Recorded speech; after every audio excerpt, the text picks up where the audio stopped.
It's great to see you. We've talked off and on over the last 2 weeks, but we both had so many things happening. And today we have a guest. And before we even introduce our guest, I'm going to read our handy dandy disclaimer here just to keep everybody happy. Welcome to the Rachel and Rachel. I can try that again. Take two.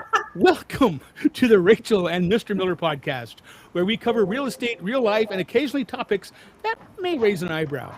We are licensed residential and commercial real estate professionals. However, this podcast is for entertainment and general information purposes only.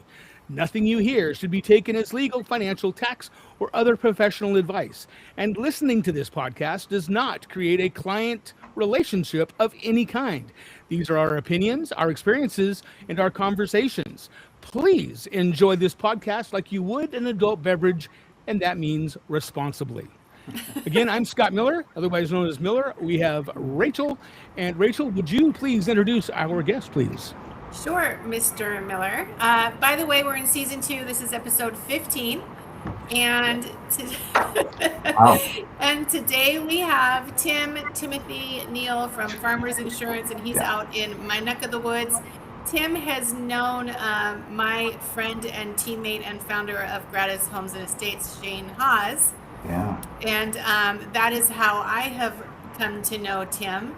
And so thank you, Tim, for taking some time out to chat with us today about who you are, what you do, Of course. and how you help serve the community, and how we can support you and vice versa. All right. Thank you for having me. I'm excited. Tim, how I long hear have you very been? echoey. I hear was that you, Miller? Yeah. I might have clapped. Oh, I okay. can. There you Yeah, I clapped. There you go. All right. Okay. Go ahead, Miller. go. Tim, how long have you been doing the real estate game? For Well, for insurance. real estate or insurance, yeah. About 20 years insurance. in the insurance game, but before I got into insurance, my choice was going to be real estate. But I looked at it, my family was involved, I knew Shane, but I opted not to do it because it seemed like it was so up and down. That's not something I wanted at that point in time. So insurance, everybody needs insurance. Well, So, we have news for you, Tim. It is know. still up and down. Yeah. You may have made the right choice in your career Wow. path.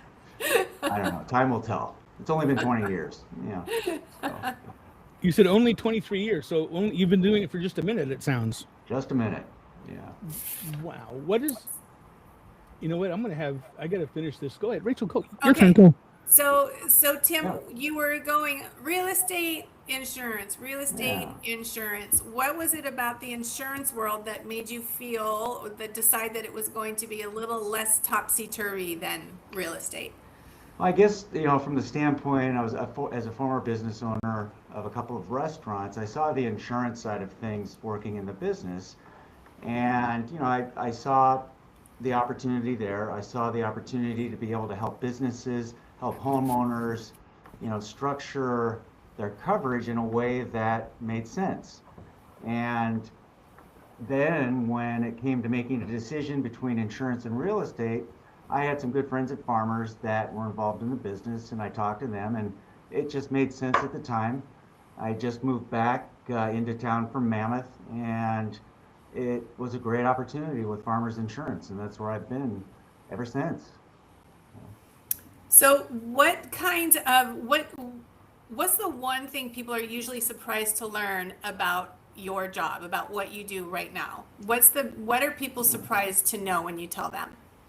I think one thing is that, I don't consider myself an insurance salesman. I think we get a bad rep, and there's the connotation of the insurance guy. We're advisors, and our day is spent, putting together packages. Each one is individual, each one is different, catered to what the insured needs. So, we are advising them on how to protect themselves and their financial future. And we're not just sitting here making phone calls, trying to sell policies, competing on price. We are providing a valuable service to the members of our community to make sure that they are financially sound. And there's something, I learn something every day, something new every day in this business, and that's one of the great things about it. It's always changing. Yes. Yeah. Yes, it is. And I think like being an insurance agent, the same perception or misconception about real estate agents is the same, where we're just salespeople. Right. Well, I I agree. actually am not a salesperson at all. Even when I was in sales, Right. Right. I Exactly. was very much an Yeah. indirect sales. I supported people who were the salespeople, Yeah. whether that was with HBO or Pac Bell, whichever one. It was a very indirect sales position, and it was more about being a liaison or a conduit or a connector between this entity and that. And so I've come into the real estate position feeling that with that same mindset that I am not trying to chase clients or chase a sale. I'm here to serve the community and to be a connector and to help people find the answers Yeah. and to be part of that process for them, which is why I reach out to you sometimes. Hey, Tim, I've Yeah. got looking at this Yeah. property. What does this look like for fire insurance? I think that about a month or so ago, I had somebody that lives in my neighborhood reach out to me, and I had you speak to them about what their position was with what was Right. going on with their insurance. And so it's all about knowing people and knowing the good people and connecting those people with your community. Yeah. No, I agree, and that's one of the things that we pride ourselves on is that, there's a lot of change that's happened in the industry over the last few years, whether it be on the lack of available companies writing new business in California, price increases. People just want to talk. They want to understand what's going on, and we're able to tell them this is what's going on. This is what's happening with your company. We can tell them that you're good where you are. Make adjustments here. But yeah, it doesn't matter whether they're a client of ours or not. We're still here to provide a service and answers for anybody that calls. 'Cause Sure. everybody has questions. Tim, you just mentioned something, and I keep hearing different answers on it. Yeah. You mentioned the change. Well, obviously, you mentioned the changes in California. At one point, there was a bunch of companies that were not writing in California any longer. Yeah. Have some of those companies decided to come back, or are they still saying, "I'm out"? I'm going to say your opinion on what's happening in that realm. No, that's a really good question, and I get every day somebody asks me that question. And truth be told, there are several companies that have stopped writing. State Farm does not write any new home business. Liberty stopped. Nationwide pulled out. Allstate's not writing. There are many companies that have pulled back. We've written through the entire period at Farmers. We changed our underwriting guidelines to reduce the number of policies that we were bringing in, but we never stopped writing. And one of the things that we need the companies to come back. We need State Farm. We need Nationwide, Liberty. We need them all to start writing.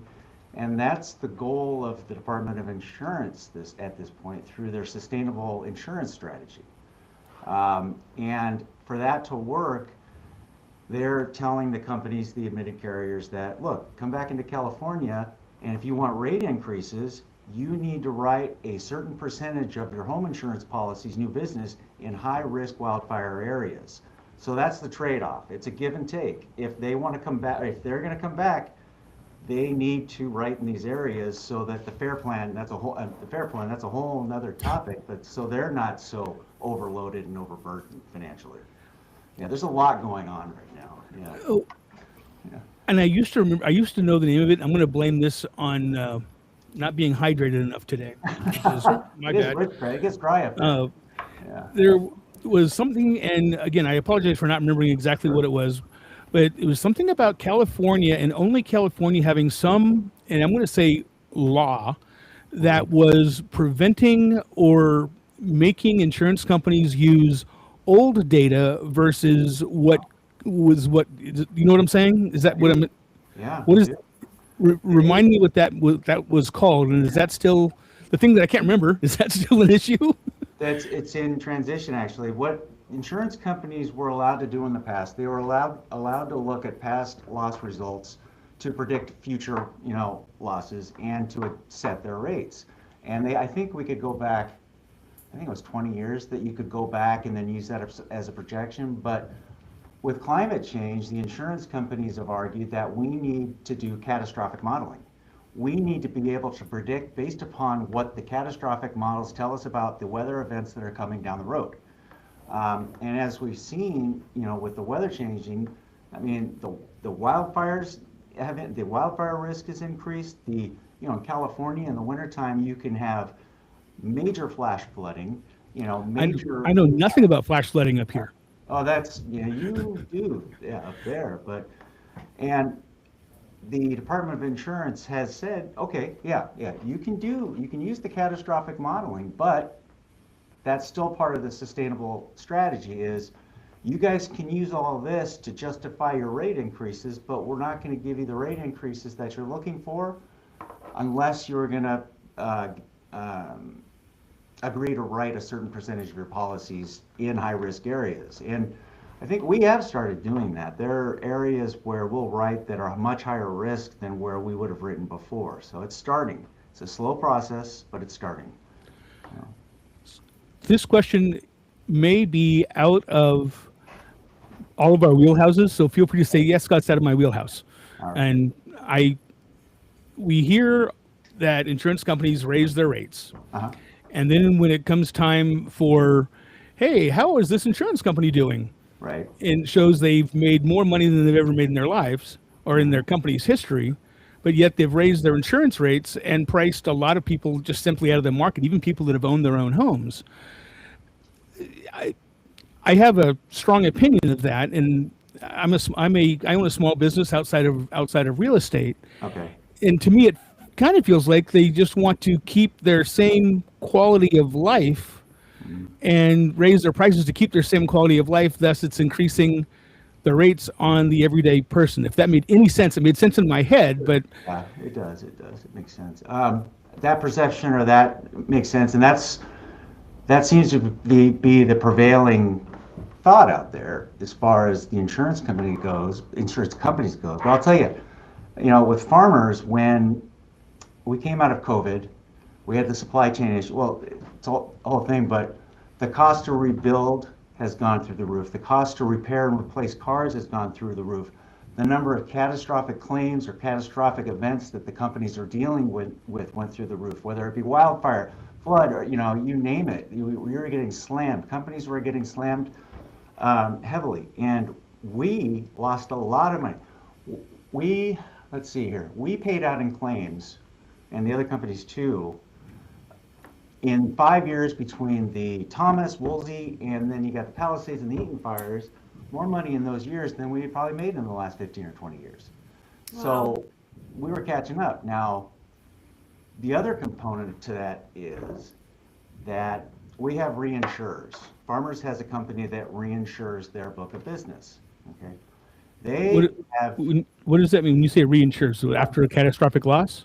The reinsurer will look at farmers' book of business, let's say spread over California.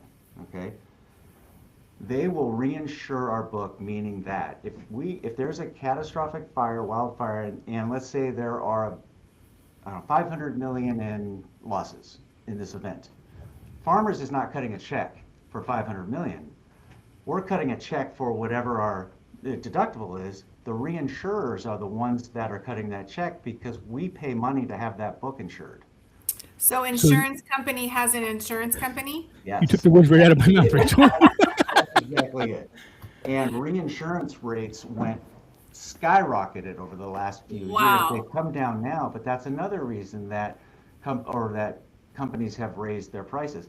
And that's why the other companies, State Farm, et cetera, got out, because they could not make money writing policies with the existing rate structure. So that's why they left.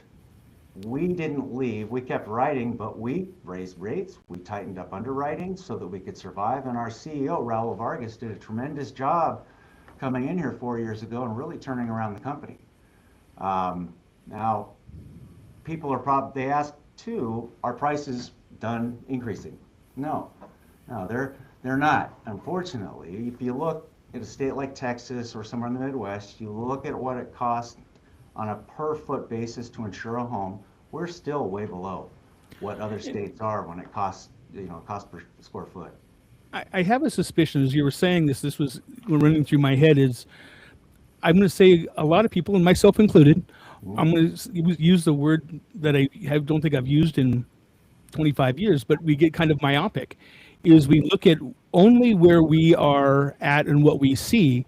You just mentioned the fires in Los Angeles. Right. However, we're not in Florida, so we don't see the hurricane stuff. We see it on the news and stuff like that, but it does not typically directly influence us or impact us, rather. So we're seeing it myopically. Ooh, I used it twice in one paragraph. I think I'm wondering if that has a lot to do with it, when myself included, as an insurance payer, like, man, my insurance rate's went up again. Why is it going up so much? Yeah. I mean, I wasn't anywhere near the LA fires. However, because it's one company covering everything, so that actually makes sense. And well, I do agree with that, though. It'll all shake out, but there are people in low fire risk areas that are paying more than they should be at this point in time, and it needs to be balanced out. They need to adjust the rates, and they will, and they have, on the homes that are in Mulholland, in the canyon, in Malibu. They're the ones that need to pay the premiums for the risk, because they've built their homes or bought homes in the what they call the wildland urban interface areas, and yeah, so that's an issue too. Are you? Go ahead, Miller. No, your turn. I talked. I'm wondering if we can kind of segue into the real estate landscape. Yep. When real estate agents are working with buyers and sellers, and these are going to be actually two different conversations with the same question. So how can we educate and prepare our buyers as they start looking for the home that they want to purchase? Insurance has to be like one of the top 3 things that we discuss right off the bat, because it affects affordability. Yep. How can we prepare and support our buyers around this subject? I think you hit the nail on the head as far as it being one of the top 3, things that you talk about. It should probably be number 1, because when you're talking about the way the rates have increased, or what the rates have done over the last few years, and you look at the wildfire risk in this area, people, when they're looking for a home, especially first-time home buyers, will be absolutely shocked to see what the premium is if they're able to get a standard or admitted policy. So with all the real estate agents that I work with, I tell them, if you've got a buyer, you're out looking at a property, give me a call. I'll rate it out really quick, let you know what the premium is going to be, so that you can have that conversation with your client. Because that, when I first started, insurance was like a last day thing. It's like, oh my God, we need the insurance, you get it, Right. you get it done. Now it'll blow your debt to income ratio out of the water if you don't. It's really made things really difficult, as if we didn't have enough hurdles to jump over. But I am going to start working with a buyer, I believe, within the next 2 weeks. Yeah. And so I will definitely, and they are first-time home buyers. I will be sure you'll be hearing from me a lot, Tim. Okay, that's good. Yes. Yeah. We have And then the same question on a seller's side, what can a seller do to help make the home that they are trying to sell be more accessible, more affordable, and what kind of information should they share with potential buyers? I think there are a few things that a seller can do. One is to be completely transparent, about any claims that they've had, their claims history, because it'll come out. That's another thing too, because it will come out when you're looking for insurance, or the buyer's looking for insurance. Claims will pop up that are on the seller, but they're on that home, and they affect the ability of that home buyer to buy that or to get that policy. That's one thing. Hey, Tim, before you go further, why is that? I know what you just said, that if the home has a claim, say it was a flood, say the toilet overflowed and they had a claim on that, and then my buyer comes in who's new to the home, never had a claim in any of his or her homes in the previous, and that toilet overflowed, has been repaired. Yeah. However, that does directly affect the insurability. Is there an easy answer to that, or is that more convoluted than I think it is? It is, but it's not. there is no simple answer, but it's one of those where I say, well, it depends. There are cases where if there is a claim, like let's say there was a water event, and it was 3 or 4 years ago, it's affecting their ability to get a policy. If the seller has proof that that has been remediated, that the claim was paid out, and that money was used to repair that issue, then we may be able to mitigate that problem. Oh, So okay, good. it's one of those, it just depends. The other thing that affects that process is if the buyer has a claim on a residence that they own. If so, the insurance companies look at that people that file claims as a bigger risk than ones that haven't in the past. You know, whether that's fair or not, I don't know. I don't think it's completely fair, but it's also, it depends. That also goes back to just went out of my head. Credit scores is if there's a lower credit score, there could be a higher insurance Interest rate. policy. Yeah, and I'm very happy that we don't credit score in California, and that would not be good. It is a little peculiar that we, as consumers, we pay for the coverage, and then when we use the coverage, we get dinged for using the coverage. Yeah, well, yeah. There's two, I think, good points on that. Is we're in an environment now where the consumer, the insured, we need to take on more of the risk as homeowners. If we want lower premiums, we need to take on more of the risk and raise our deductibles to points where we may have not been comfortable in the past, whether it be Right. 10,000, 15,000. Just hope for the best, right? Because you don't want to file those small claims at $5,000-$10,000. You really got to think about whether or not you want to file that claim because it's going to affect you down the road.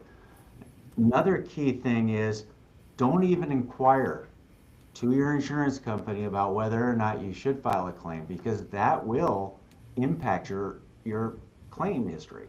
It will Wow. show that there's been an inquiry, even though it shows 0 paid out.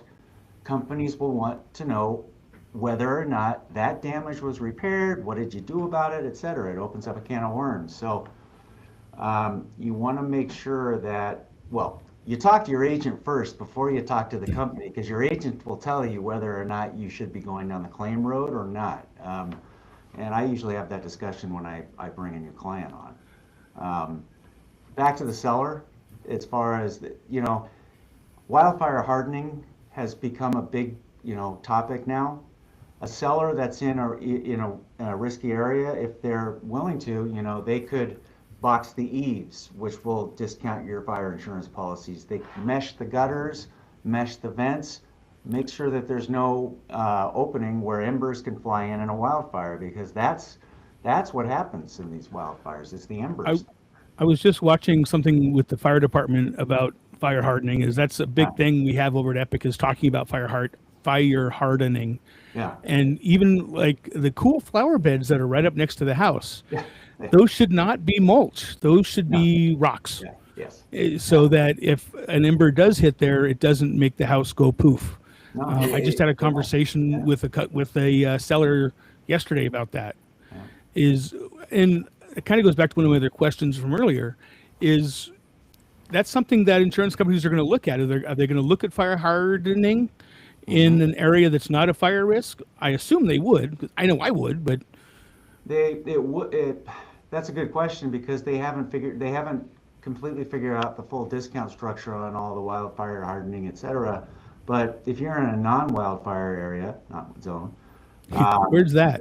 Yeah, you're nowhere. No, after Palisades, we realized that nobody's safe. Right. That it probably wouldn't be as I wouldn't want to put a lot of money into it if I wasn't in an area that was extremely risky. Although I would mesh my gutters and mesh my vents. There's no reason to not do that. It's cheap. And I think right next to the house, like I was talking to my seller, I said, let's put some red lava rock here. And he goes, well, I can just put mulch. I'm like, no, do not put mulch. And he asked me why. And I'm like, here, watch this video. Yeah. And I, it's in my glasses. 5-foot barrier. Tim, aside from previous claims from either the buyer or the seller, are there any other things that come to mind that could delay or cause a denial of insurance coverage? That's a good question too. A delay or denial of coverage, that, in my experience, the only thing that would delay coverage is if we need to do an investigation on prior claims, get Okay. information on prior claims. It's usually a fairly straightforward process on the front end as far as getting the policy. Even if it's in a high wildfire area, we can always, do a fair plan with a supplemental policy. Or there are other companies out there that'll write your standard full homeowner's policy per se. So from the front or before the purchase, there's not a lot that would, prevent you shouldn't be any hiccups once you have all the information, I guess is what I'm trying to say. For the California Fair Plan, I want to spend like another minute talking about that before we do our rapid fire questions. Because look, we're already, see, I told you it goes way. fast. No Didn't way, I tell you no it way, goes no way. fast? Yeah. Let's do it again. California Fair Plan. Yeah. Is it working? Well, is it working? Is That's it doing what it's supposed to do?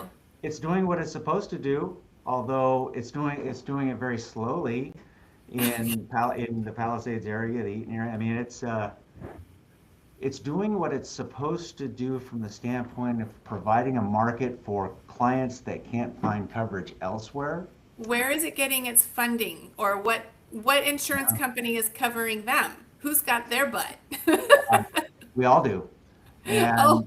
yeah, Goody. all of the admitted carriers, State Farm, all the companies in California pony up to cover the FAIR Plan based upon the percentage of homeowners business that they write in California. But okay, why? Why can't you just keep your coverage under your business, your company name, and proceed accordingly? Why are they pulling and creating another bucket?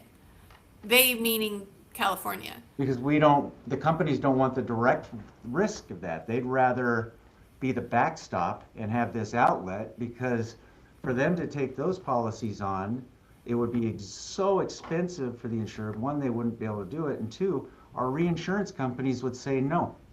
They wouldn't want us to take those risks on. Okay, Because it's too so risky for them.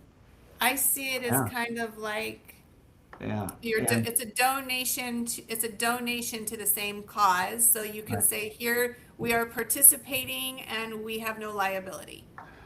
And we get to recoup 60% of that payment to the FAIR Plan that the companies as a whole cut a check for $1 billion after the Eaton and Palisades fires. And the DOI has said that we can recoup, I believe it's up to 60% of that payment from you as the consumer, from me as the consumer. So you'll see on your next insurance bill, or you'll probably already have, there's a FAIR Plan surcharge on there. Say that Okay. again. So look for that. So Say that that even again. reduces our risk further as a company. It's not a perfect system. We don't want the FAIR Plan to take on all this business. We would rather write it, but we need to be Right. able to, it's a Is work in FAIR progress. Plan, was the FAIR Plan created to stay in existence, or is it a temporary thing that's going to go away? No, it was created to stay in existence, but it wasn't created to handle this much business. Okay. Because technically it's insolvent right now overall, if you look at the possible potential liability. If Big Bear were to have an event, it would be sunk again and we'd be cutting more checks. I have an ignorant question. Yeah. I was under the impression that the California Fair Plan was created after our catastrophes, but it existed prior? Been around as long as I've been doing business. I've been. Oh, well, look at me not That- knowing these things. I didn't Yeah. know that. I Yeah. thought it was a COVID thing. Oh, no. Okay. Oh, no. It's been around for a long time. You just never heard about it because we didn't write any policies through it. It was, Wow. they really were the insurer of last resort. I mean, we used to write policies on the tips of matches. We didn't care as an industry, but then climate change, everything else, it came back to bite us. Yeah. That's fascinating. Yeah. So we're going to do a Sure. a what do you call it? A fast Rapid fire. rapid fire. I have 5 questions for you. Yeah, ahead. don't leave out the first one because we kind of just talked about that, Miller. I think I didn't send you this one. Ha! But Miller, I know. Okay. I'll Sure. just do rapid fire. And Tim, these are yes, no questions. All right. However, I'm going to put in here, they're yes, no with an asterisk. I realize that some of these may be yes, however. So yes, but yeah, yes, however, no. So, and I'm going to go see if this works. Wait, ready? And it didn't. Wait, try it one more time. It worked. Yay! okay, wow, Okay. we mean business. Can insurance problems delay or even kill a home sale? Yes. Should a buyer check insurance options before removing contingencies? Yes. Can an older roof make a home harder and more expensive to insure? Yes. I want to know. Is the cheapest insurance policy always the best choice? Never. Not just no, but never. Should homeowners review their insurance policies at least every 5 years? At least annually. No. Sorry. That's So- okay. no. Annually is good. Annually is good. Look at that. You just bang that out. Bam. Woo! Look at that.